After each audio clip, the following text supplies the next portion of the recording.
ini kita mencoba membahas tentang mewaspadai fitnah atau makar-makar akhir zaman, sebagaimana Rasulullah SAW mengingatkan kepada umatnya. Qala Rasulullah SAW, yataqarabuz zaman wa yaqusul a'mal wa yalqussu wa tadharul fitan. Zaman semakin mendekat, artinya waktu semakin singkat, amalan semakin sedikit.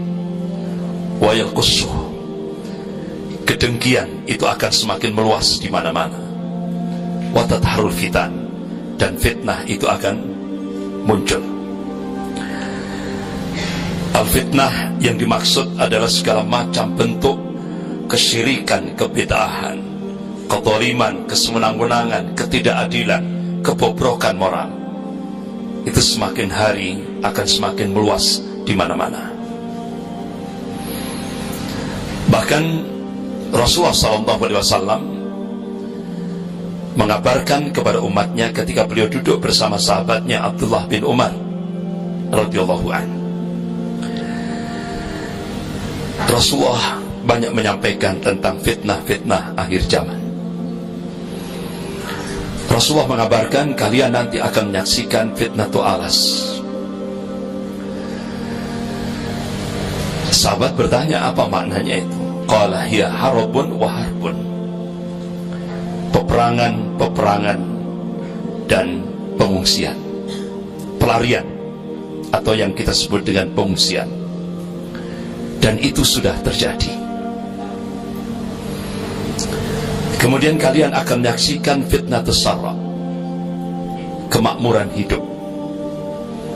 Rasulullah mengingatkan, qala Rasulullah SAW, inna likulli ummatin fitnah wa fitnatu ummati al-mal. Setiap umat itu ada ujiannya, ada fitnahnya, dan ujian bagi umatku adalah fitnah mal. Dengan harta bisa menjadikan umatku menjadi tumbuh besar, dengan harta juga bisa menjadikan umatku menjadi hancur berantakan. Makanya sekarang ini ada ulama garis lurus, ada ulama garis fulus. Ya. Jadi itu, ini fitnah yang menjadi sebuah realitas.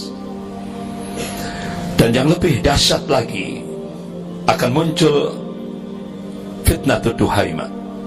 Bentuk taksirnya dahmak, gelap, hitam. Rasulullah SAW mengabarkan kondisi umat pada saat fitnah duhaima itu terjadi.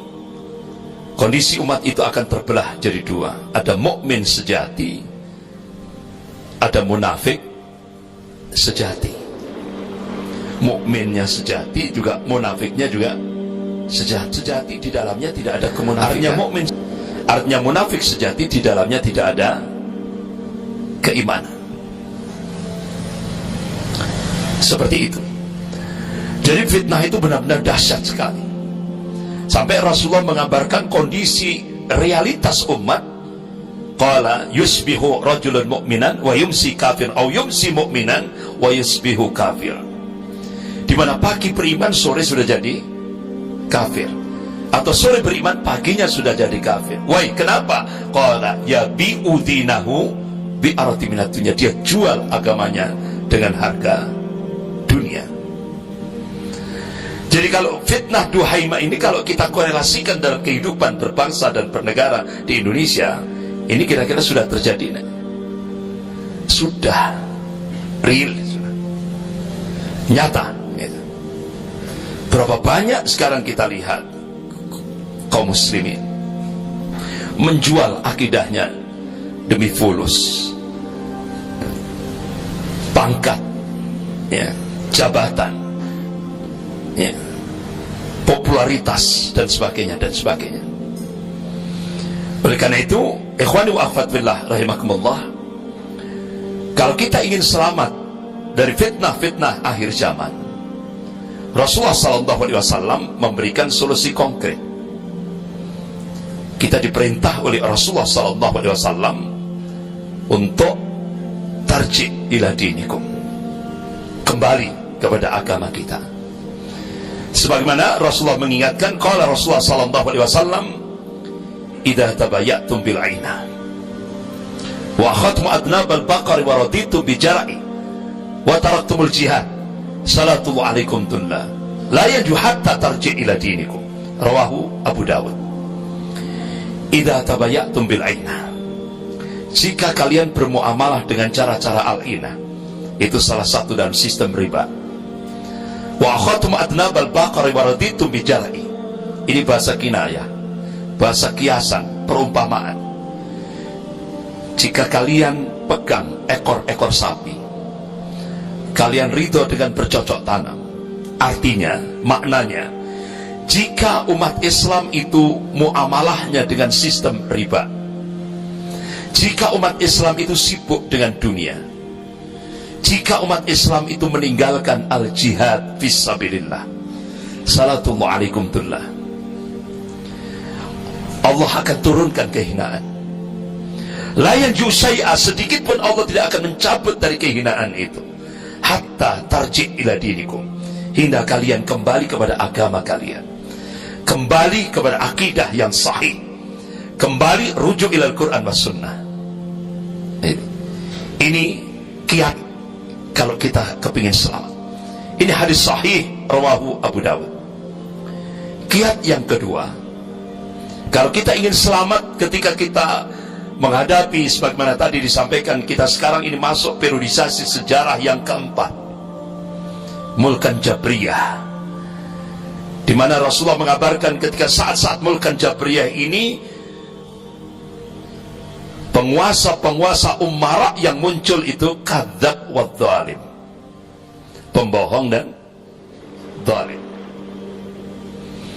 Bahkan Rasulullah menegaskan, kalau kita dukung, kita benarkan kebohongannya, kalau kita dukung kezalimannya, falaysa minni, bukan golonganku, kata Rasulullah. Mereka bukan golonganku, ya. Dan kalian tidak akan bisa meminum air telaga, kalian tidak akan bisa menuju al-khawdun Nabi, telaga Nabi. Artinya nanti pada saat puncak-puncak kehausan manusia, nanti di yaumil qiyamah, di yaumil akhir, kita akan tersingkir dari telaga Al-Kautsar. Why, kenapa? Karena ketika kita hidup di dunia, kita benarkan hoaks, hoaksnya umara. Karena pusat hoaks yang sempurna itu di titik-titik, gitu. Ya. Jadi seperti itu. Dan kalau kita dukung, karena kita ketika di dunia dia mendukung kezaliman umaranya. Sebaliknya, kalau kita tidak membenarkan hoaks mereka, hoaks umar, dan kita tidak mendukung kezaliman mereka, kita akan, Rasulullah mengabarkan, kalian golonganku, dan kalian akan bisa menuju al-khawdun Nabi, telaga Nabi. Ini hadis sahih rawahu Nasa'i fi kitabil imarah. Ikhwani wa akhwat billah rahimakumullah. Rasulullah mengingatkan, qala Rasulullah sallallahu alaihi wasallam, fa innahu may ya'ish minkum fasayara ikhtilafan katsira. Barang siapa yang hidup sepeninggalku, kalian akan menyaksikan ikhtilaf, perselisihan yang banyak, katsir, banyak, dalam semua lini kehidupan. Oleh karena itu, kalau kita ingin selamat, Rasulullah memberikan solusi konkret. Qala fa'alaikum bisunnati wa sunnatil khulafa'ir rasyidin al-mahdiyyin min ba'di. Berpegang teguhlah kalian pada sunnahku dan sunnah khulafa'ir rasyidin al-mahdiyyin yang diberi petunjuk min ba'di, sesudahku. Bahkan Rasulullah memberikan penegasan, tamassaku biha wa'adu 'alaiha bin nawajid. Pegang kuat-kuat sunnah Rasulullah itu, gigitlah sunnah Rasulullah itu dengan gigi geraham. Ini bahasa kinayah. Kita disuruh konsisten, komitmen untuk berpegang pada sunnah Rasulullah, baik dalam kehidupan berpribadi, berkeluarga, bermasyarakat, berbangsa, bernegara, bahkan berinternasional. Kita harus mutaba'ah kepada Rasulnya, gitu. Kemudian kiat yang ketiga, kalau kita ingin selamat ketika kita memasuki periodisasi sejarah yang keempat ini, yang keempat ini, Mulkan Jabriyah, arruju ilal ulama, kembali ke ulama, jangan ke pengamat tambah sumpah ya. Arruju ilal ulama, kembali ke ulama ya. Ulama yang bagaimana? Imam Syafi'i rahimahullah ketika ditanya, ulama yang mana yang bisa kita jadikan sebagai rujukan ketika kita memasuki fitnah-fitnah akhir zaman seperti sekarang ini? Kata Imam Syafi'i, ulama yang paling dibenci, paling dimusuhi oleh kol kaf, kol srik, kol sik. Jadi kol kaf golongan kafir, kol fik golongan munafik, kol srik golongan musyrik, kol sik golongan fasik. Itu yang patut kita jadikan sebagai rujukan.